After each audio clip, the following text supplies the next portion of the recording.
교회력에 의하면 다음 주일은 성령 강림 주일입니다.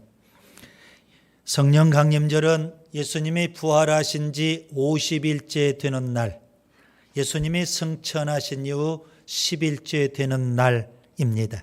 그래서 성령 강림절을 오순절 이렇게도 표현을 합니다. 사도행전 1장 4절에 예수님이 승천하실 때 제자들에게 명령하셨습니다. 아버지의 약속인 성령을 기다리라. 예수님이 승천하시고 제자들은요 마가의 다락방에 모여서 아버지의 약속하신 성령을 사모하며 간절히 기도합니다. 열흘 동안 그들이 기도를 했거든요. 오순절날 사도행전 2장 1절부터 4절에 보면 성령이 마가의 다락방에 강림하십니다. 불같은 성령, 바람 같은 성령 충만히 임하게 됐습니다. 그때 마가의 다락방에 120명 제자들이 모여 있었는데 그들 모두가 다 성령으로 충만하게 됐습니다. 그게 바로 예루살렘 교회죠.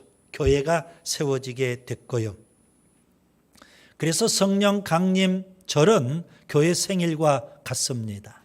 그래서 교회가 이 땅에 맨 처음 태어나는 날, 그게 바로 성령 강림절입니다. 우리가 살고 있는 이 시대를 가리켜서 교회 시대 혹은 성령 시대라고 표현을 합니다. 여러분, 성령이 강림하심으로 교회가 세워졌다는 것은 무슨 의미일까요?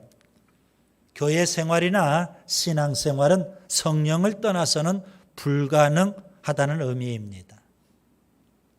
여러분, 성령을 모른 채 어떻게 교회 생활을 제대로 할 수 있겠어요? 성령을 떠나서 어떻게 신앙생활을 제대로 할 수 있겠어요? 교회 생활, 신앙생활, 성령을 모르면 성령과 상관없이 할 수는 없는 것입니다. 우리가 믿는 하나님은 삼위일체 하나님이죠. 성부 하나님, 성자 예수님, 성령 하나님이십니다. 그런데 성부 하나님과 성자 예수님에 대해서는 교회가 열심히 가르쳐서 비교적 잘 압니다. 그런데 성령 하나님에 대해서는 잘 가르치지를 않습니다. 그래서 성부 하나님, 성자 예수님에 비해서 상대적으로 잘 모르고 있는 그런 실정이 있죠. 바울은 3차 전도 때 에베소에 가서 복음을 전합니다. 그때 마침 에베소 지역에는 예수 믿는 제자들이 몇 명 있었거든요. 그래서 바울은 그들에게 질문을 하나 던집니다. 사도행전 19장 2절. 너희가 믿을 때에 성령을 받았느냐? 그 질문에 대해서 예수님을 믿는다고 하는 제자들이 뭐라고 답을 할까요? 아니라 우리는 성령의 계심도 알지 못하였노라. 그렇게 대답을 합니다. 오늘 우리 시대에도 성령에 대해서 전혀 무지한 사람이 의외로 많습니다. 혹은 성령에 대해서 교리적으로 조금 알기는 해요. 그런데 성령을 전혀 체험하지 못한 사람이 있습니다. 특별히 성령을 받으면 광신자나 신비주의자가 되는 것을 염려해서 성령에 대해서 애써 무관심하려고 하는 사람도 의외로 많습니다. 사도행전 8장에 빌립이 사마리아 성에 가서 복음을 전합니다. 굉장한 역사가 나타나요. 사마리아 사람들이 복음을 받아들였거든요. 엄청난 역사가 나타났어요. 심지어 마술사 시몬이라는 사람이 있는데 그 시대 사마리아 지역을 영적으로 꽉 쥐고 있었던 사람입니다. 그런데 그도 빌립이 전한 복음을 듣고 예수를 믿어요. 그리고 물세례까지 받게 됐어요. 여러분, 사마리아 사람들이 복음을 받아들였다는 소식, 이게 예루살렘 교회까지 알려져요. 그래서 베드로와 바울이 그 지역을 방문을 합니다.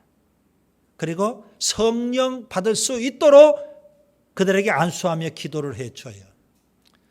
그곳에 성령이 강하게 임하게 되고요. 그래서 사마리아 교회가 세워지게 됩니다. 자, 베드로와 요한이 와서 안수하며 기도할 때 성령이 임한 그 모습을 봤던 마술사 시몬은요, 베드로와 요한에게 돈을 줍니다. 그리고 청탁을 해요. 사도행전 8장 19절. 이 권능을 내게도 주어 누구든지 내가 안수하는 사람은 성령을 받게 하여 주소서. 돈을 주고 성령의 권능을 사고 싶은 거예요. 그래서 안수하면 나도 사람들이 이렇게 성령이 임했으면 좋겠다 이거죠. 그는 성령에 대해서 전혀 무지한 사람이죠. 성령을 권능 정도로만 생각하고 그래서 돈 주고 그 권능을 사려고 했던 겁니다. 복음서에 보시면 예수님은 공생애를 시작하시면서 요단강으로 가십니다. 그곳에서 세례자 요한에게 세례를 받으시죠. 그때 비둘기처럼 성령이 예수님 위에 임하게 됐습니다. 성령 충만하신 예수님 공생애 사역 내내 성령의 능력으로 공생애를 사역하십니다. 귀신을 쫓아내고요. 병자들을 고쳐주시고요. 그리고 천국 복음을 전하시는 겁니다. 한마디로 예수님은 성령 충만하신 분입니다. 부활하신 예수님 제자들에게 나타나셔서 이렇게 말씀하십니다. 요한복음 20장 22절 성령을 받으라. 부활하신 예수님께서 제자들이 성령 충만했으면 좋겠다는 겁니다. 그래서 성령을 받으라 명령을 하시는 겁니다. 바울은 에베소 교회에 편지를 쓰면서 이렇게 명령합니다. 에베소서 5장 18절 술 취하지 말라 이는 방탕한 것이니 오직 성령으로 충만함을 받으라. 여러분 성령 강림절을 한 주간 앞두고 있다고 말씀을 드렸어요. 이번 한 주간 성령을 간절히 사모할 수 있기를 바랍니다. 그리고 간절히 성령을 간구할 수 있기를 바랍니다. 그래서 우리가 성령을 더 깊이 체험해야 되겠고요. 성령이 주시는 은사도 체험해야 되고 성령 충만한 사람이 될 수 있기를 바랍니다. 오늘은 성령은 누구신가? 그리고 성령은 무슨 일을 하시는가? 그 두 가지에 대해서 말씀을 드리려고 합니다. 먼저 성령은 누구실까요? 본문을 좀 더 자세히 관찰하셔야 됩니다. 예수님은 성령을 이렇게 표현하십니다. 본문 7절 내가 그를 너희에게 보내리니. 자, 예수님은 성령을 가리켜서 그라고 표현하셨습니다. 좀 더 구체적으로 말씀을 드리면 여기 그는 3인칭 지시대명사인 그것이 아니라 3인칭 인칭 대명사인 그분을 의미하는 겁니다. 달리 표현하면 성령을 인격적인 존재로 예수님께서 부르고 계신다는 사실이죠. 물론 성경에 예수님께서 부활하셔서 성령 받으라 그렇게 말씀하셨어요. 그래서 사람들이 자칫 오해를 합니다. 성령을 일종의 물건 주고받듯 그렇게 물건 취급하려고 하는 경향이 있어요. 그래서 어떤 기도원에 가면 또 어떤 부흥회에 가면 강사들이 조금 교만해 가지고요. 성령 받으라 하면서 물건을 막 던져두듯 그렇게 표현하는 것을 보게 됩니다. 아주 망령된 그런 모습을 볼 수가 있죠. 여러분 성령은 물건이 아닙니다. 성령은 힘이 권능이 아닙니다. 성령은 인격적인 존재이십니다. 특별히 지정의를 갖고 계신 인격이라는 사실을 기억하셔야 합니다. 성령은 지성을 갖고 계시죠. 본문 13절을 보세요. 예수님은 성령이 인도하신다. 성령이 장래일을 너희에게 알리신다. 이렇게 말씀하십니다. 성령은 지성을 갖고 계시다는 거죠. 성령은 또 지성뿐만 아니라 감정을 갖고 계십니다. 본문 8절에 보시면 예수님은 성령이 세상을 책망하신다 이렇게 표현하십니다. 성경에 보면 성령이 슬퍼하신다 혹은 성령이 탄식하신다 이런 표현도 있어요. 성령께서 감성을 갖고 계시다는 감정을 갖고 계시다는 의미가 되죠. 그 다음에 성령은 또 의지를 갖고 계십니다. 본문 13절을 보시면 예수님은 성령이 스스로 말하지 않는다. 성령은 스스로 말하시고 스스로 말을 안 하시기도 하시고 여기 여러분 스스로 이 표현은 성령이 의지를 갖고 계신 분이라는 것을 암시해 주는 표현입니다. 이렇게 성령님은 인격적인 존재이실 뿐만 아니라 성령님은 하나님이시죠. 신적인 존재이십니다. 삼위일체 하나님을 우리가 믿는데요. 성부 하나님, 그리고 성자 예수님, 그리고 성령 하나님이십니다. 여러분 성령은 하나님이신 줄 믿습니다. 요한복음 14장부터 16장까지는 고별 설교입니다. 예수님께서 공생애를 끝내시고 십자가에 죽으시기 전날 밤 제자들을 불러 모아놓고 마지막 설교를 하시는 겁니다. 오늘 본문도 고별 설교 가운데 일부분이죠. 이 고별 설교에서 예수님은 성령에 대해서 아주 중요한 진리를 제자들에게 가르쳐 주십니다. 성령은 보혜사라는 겁니다. 보혜사라는 독특한 단어를 예수님이 사용하셨어요. 한자어인데요. 보라는 것은 보호해 주신다. 해는 은혜를 주신다. 사는 가르쳐 주신다. 이게 보혜사입니다. 성령님은 보호해 주시고 은혜를 베푸시며 가르쳐 주시는 분인 줄 믿습니다. 특별히 요한복음 14장 16절에 그 성령을 가리켜서 또 다른 보혜사 이렇게 예수님이 표현하셨습니다. 자, 그러면 또 다른 보혜사라는 것은 보혜사가 있고 그런 다음에 또 다른 보혜사 이거 아니겠습니까? 보혜사는 예수님이시고요. 성령님도 또 다른 보혜사라는 의미입니다. 그런데 여기 또 다른 할 때 다른이라는 단어가 굉장히 중요한 의미입니다. 여러분 여기 물컵이 있죠. 컵. 그리고 책이 있죠. 여러분 달라요. 그렇죠. 본질적으로 다르다고요. 자, 그러면 다르다는 말이 종류가 다르다. 그런 의미냐 이거예요. 아니라는 겁니다.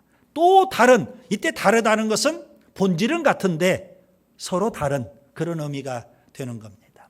그래서 예수님도 보혜사, 성령님도 보혜사, 또 다른 보혜사가 되시는 겁니다. 자, 그 예수님께서 승천하실 때 제자들에게 지상명령을 주셔요. 지상명령을 주실 때 아주 충격적인 표현을 예수님이 쓰셨습니다. 삼위일체 하나님을 암시하는 그런 말씀을 하신 겁니다. 마태복음 28장 19절 너희는 가서 모든 민족을 제자로 삼아 그 다음에 아버지와 아들과 성령의 이름으로 세례를 주라. 아버지 하나님, 그 다음에 아들 예수님, 그 다음에 성령 하나님, 삼위일체가 같이 등장을 해요. 성령은 어떤 분이라고요? 신적인 존재 하나님이십니다. 자, 여러분 이 삼위일체 교리는 인간이 이해할 수 없는 신비스러운 진리이죠. 인간의 언어로 삼위일체를 다 표현할 수 없어요. 인간의 이성으로 삼위일체를 다 이해할 수 없더라는 겁니다. 본질적으로 여러분 피조물이면서 죄인된 우리가 하나님, 창조주 하나님을 어떻게 다 알 수 있겠습니까?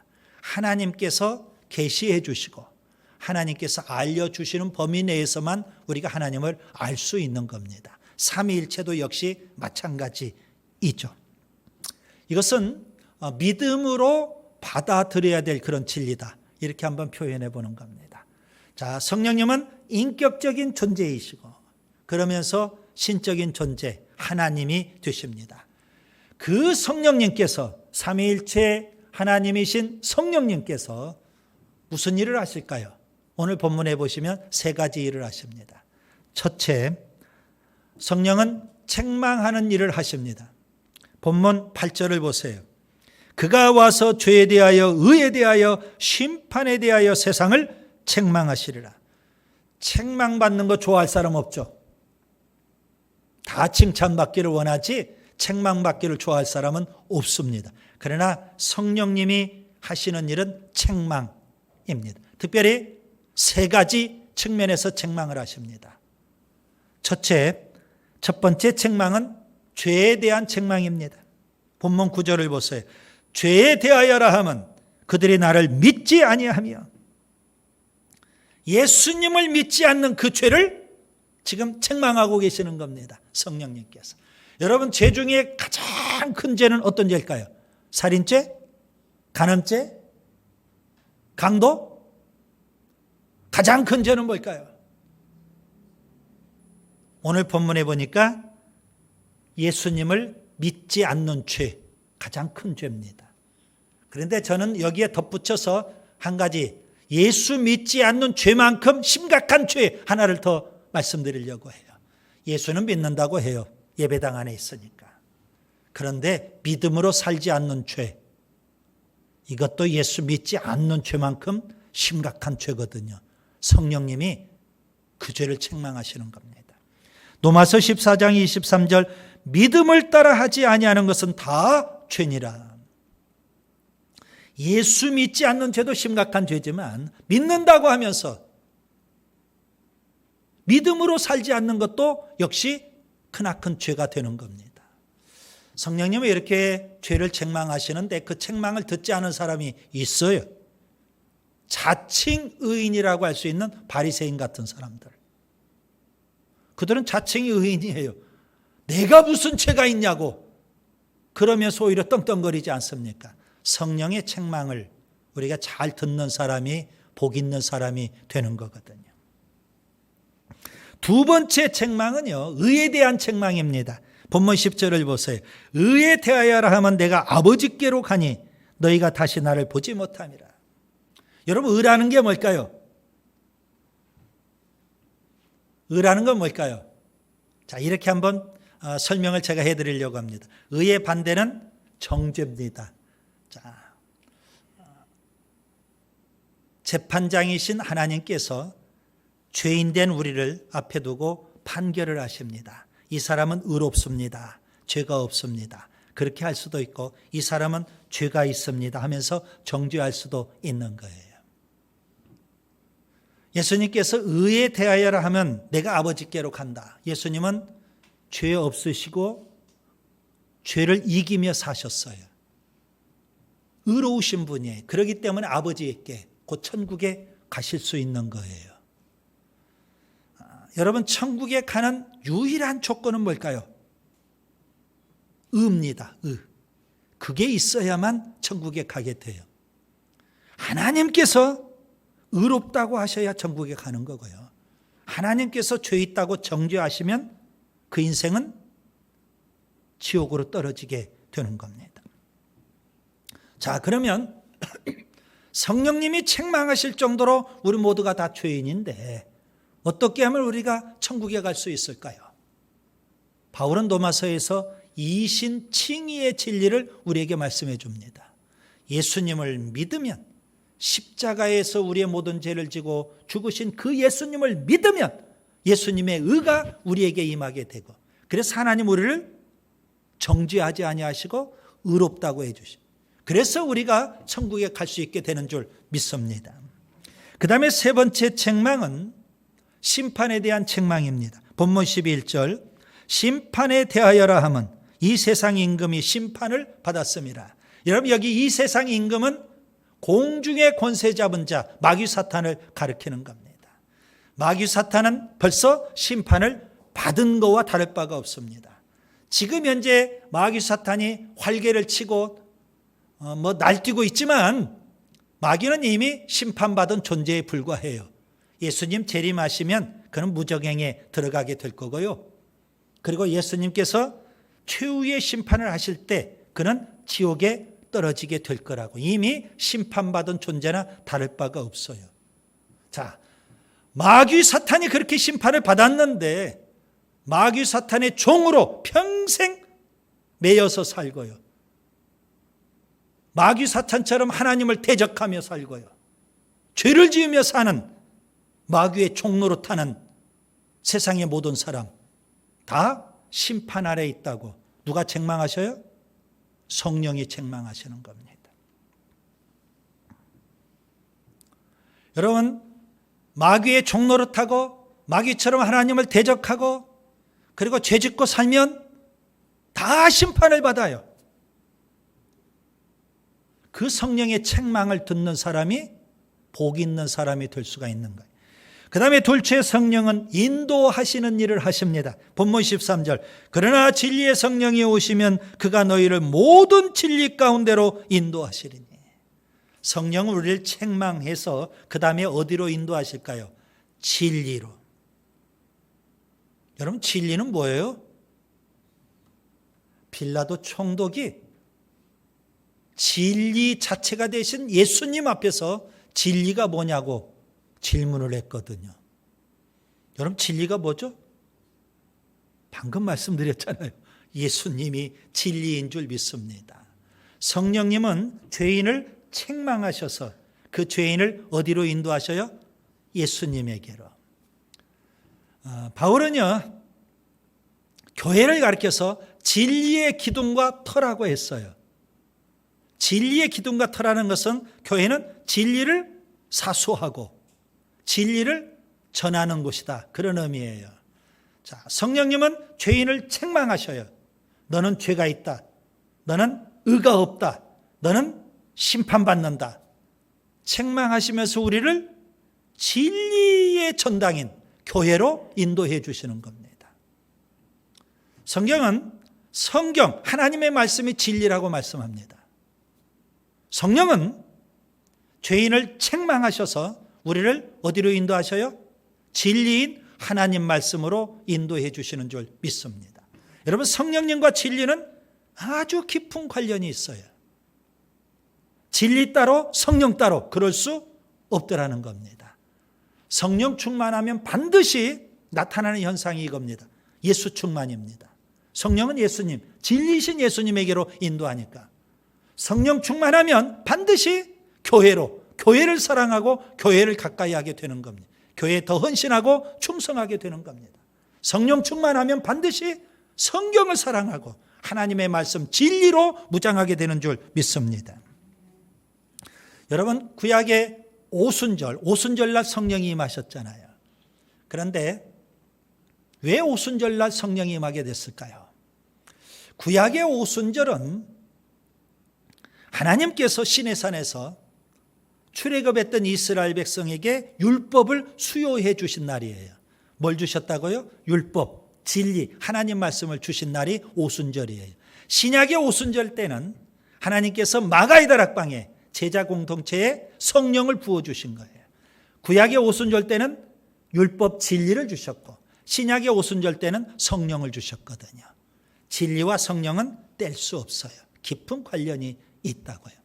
그 원리를 알고 계신 예수님, 제자들을 부르셔서 말씀으로 3년간 훈련시키십니다. 그리고 끝나지 않죠. 오순절날 그들에게 성령을 부어주셔요. 그래서 제자들은 진리대로 하나님 말씀대로 사는 거예요. 그리고 진리인 하나님의 말씀을 전하는 말씀의 사람이 되었더라는 겁니다. 성령은 진리의 영이십니다. 진리의 영. 그래서 성령님은요, 진리인 이 하나님의 말씀을 전달해 주는 역할을 해요. 이것을 교리적으로 계시라고 합니다. 하나님 말씀 진리를 전달해 주는 것. 뿐만 아니라 성령님은 진리인이 하나님의 말씀을 기록하게 하십니다. 그걸 교리적으로 영감이라고 합니다. 감동이라고 해요. 감동받은 사람이 성경을 기록하는 거죠. 또 성령은 진리인 하나님의 말씀을 해석해 주십니다. 이것을 교리적으로는 조명이라고 합니다.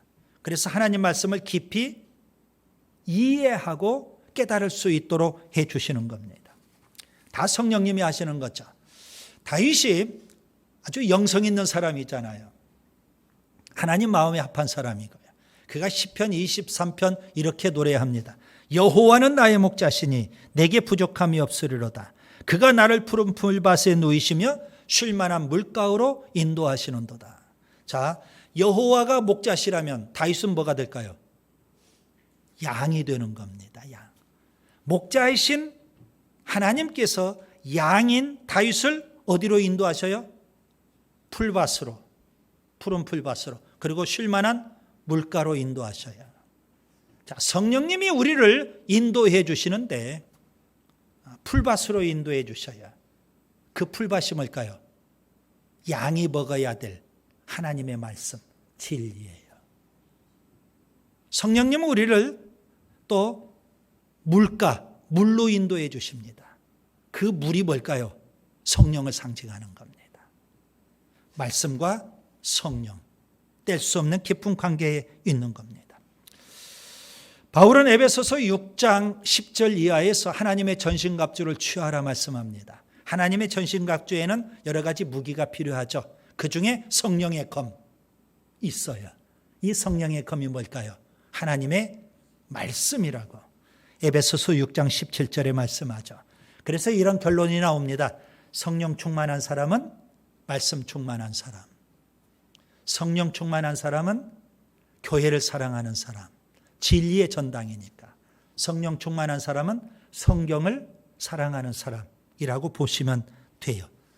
그 성령님은 우리를 진리 가운데로 인도하시고 진리대로 살게 하시고 그리고 진리를 전하는 말씀의 사람이 되게 해주시는 줄 믿습니다.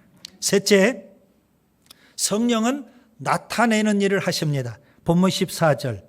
그가 내 영광을 나타내리니 내 것을 가지고 너희에게 알리겠습니다. 여러분, 여기 예수님의 영광을 나타내는 일, 이거 성령님이 하시는 일입니다. 자, 예수님의 영광을 나타낸다. 여러분, 어떻게 하면 우리가 예수님의 영광을 많이 드러내고 나타내고 알릴 수 있을까요? 헌금 많이 하면 예수님이 그렇게 영광을 받으실까요? 아니면 기도 많이 하면 예수님이 가장 많이 영광을 받으시는 걸까요?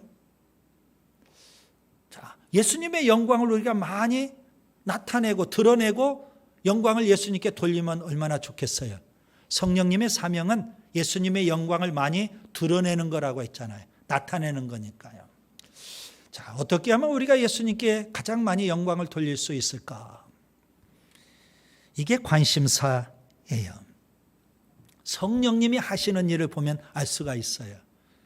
요한복음 15장 26절 예수님께서 말씀하셨어요. 내가 아버지께로서 너희에게 보낼 보혜사 곧 아버지께로서 나오시는 진리의 성령이 오실 때 그가 나를 증거하실 것이요. 여러분, 성령의 최대의 사명은 예수님을 증거하는 일입니다.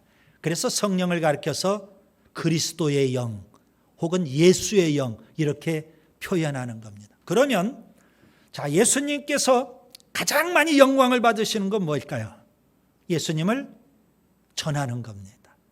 한 영혼이 구원받고 주님 앞에 돌아올 때 그때 예수님은 가장 많이 영광을 받으시는 거고 성령님은 그 일에 전력 질주를 하고 계신다. 이렇게 볼 수가 있죠. 사도행전 1장 8절은 예수님이 주신 지상명령입니다. 오직 성령이 너희에게 임하시면 너희가 땅끝까지 이르러 내 증인이 되리라. 성령이 임하셔서 그 성령님은 우리를 증인으로 세워주시는 줄 믿습니다. 사도행전 2장 오순절 날 성령이 임했어요. 불같은 성령, 바람같은 성령이 임하고 120명 제자들이 다 성령 충만했어요. 여러분, 성령 충만한 제자들이 맨 처음 한 일은 뭘까요? 사도행전 2장 4절에 보세요. 그들이 다 성령의 충만함을 받고 성령이 말하게 하심을 따라 다른 언어들로 말하기를 시작하니라. 그들은 열심히 예수님을 전했더라는 겁니다. 성령이 강하게 임하시니까, 성령 충만하니까 그들은 예수님을 전하게 되고 그것은 바로 예수님이 가장 영광을 많이 받으시는 일입니다. 사도행전 6장에 보시면 초대교회 예루살렘 교회가 일꾼을 세웁니다. 성령과 믿음이 충만한 사람 그리고 칭찬받는 사람 7명에게 사도들이 안수를 해서 집사로 세웁니다. 그래서 안수 집사 7명이 탄생을 하게 됐죠. 그중에 스데반과 빌립이 있어요. 그들은 교회만 열심히 섬기는 집사가 아니에요. 여러분, 성령 충만하니까 뭘까요? 스데반은 유대교의 본부인 사내들인 공회에 가서 예수님을 전하는 겁니다. 빌립은 성령 충만해서 그는 유대인들이 원수처럼 여기는 사마리아에 가서 그들에게 열심히 복음을 전했더라는 겁니다. 사도행전 13장에 보면 최초로 선교사를 파송한 안디옥 교회가 나옵니다. 바나바와 바울이 1년간 열심히 목회를 해서 크게 부흥하는 교회가 됐어요. 그런데 성령님이 강권적으로 바나바와 바울을 따로 세우십니다. 그리고 또 성령님이 강권적으로 주도적으로 주권적으로 그들을 선교사로 파송을 하십니다. 누가 하시는 거예요? 성령님이 하시는 겁니다. 성령님이 오시면 예수님의 영광을 드러내기를 원해서 사람들을 전도자로 보내시고 선교사로 파송하시고 그래서 예수님을 만방에 널리 전해라는 겁니다. 여러분, 예수님은 우리를 구원하기 위해 이 땅에 오셨죠. 우리의 모든 죄를 지고 십자가에 죽으셨죠. 그래서 우리에게 구원의 길을 열어주신 줄 믿습니다. 그런데 세상 모든 사람이 그 예수님을 믿으면 얼마나 좋을까요? 그런데 만약에 예수님은 우리를 구원하기 위해서 이 땅에 오셨고 우리의 모든 죄를 지고 십자가에 죽으셨는데 세상 모든 사람이 예수님을 외면해버리고 예수님을 믿지 않는다면 그거 어떻게 되겠어요? 예수님이 얼마나 수치스럽겠어요? 예수님이 정말 영광스러운 것은 뭘까요? 세상 모든 사람이 십자가의 복음을 알고 예수님을 믿고 하나님 앞에 돌아온다면 예수님이 얼마나 영광스러우시겠느냐고요. 성령은 전도의 영이십니다. 이제 말씀을 정리합니다. 다음 주일은 성령 강림 주일. 이번 한 주간 우리가 성령을 간절히 사모하며 기도하고 성령의 은사도 체험하고 성령으로 충만할 수 있기를 바랍니다. 성령님은 누구실까요? 인격적인 존재이면서 신적인 존재 하나님이십니다. 성부 하나님, 성자 예수님, 성령 하나님, 삼위일체 하나님이십니다. 그 성령님은 죄에 대해서, 의에 대해서, 심판에 대해서 세상을 책망하시고요. 그 성령님은 우리를 진리 가운데로 인도하시고요. 그래서 교회와 예수님과 성경으로 우리를 이끌어 주시는 겁니다. 그 성령님은 예수님의 영광을 많이 드러내기 위해서 열심히 예수님을 만방에 전하게 하시고 사람들로 하여금 예수님을 믿고 예수님 앞에 돌아오게 해주시는 줄 믿습니다. 마가의 다락방 성령 충만한 공동체예요. 그걸 꿈꾸면서 우리 비전 공동체도 성령 충만한 공동체가 될 수 있기를 바랍니다.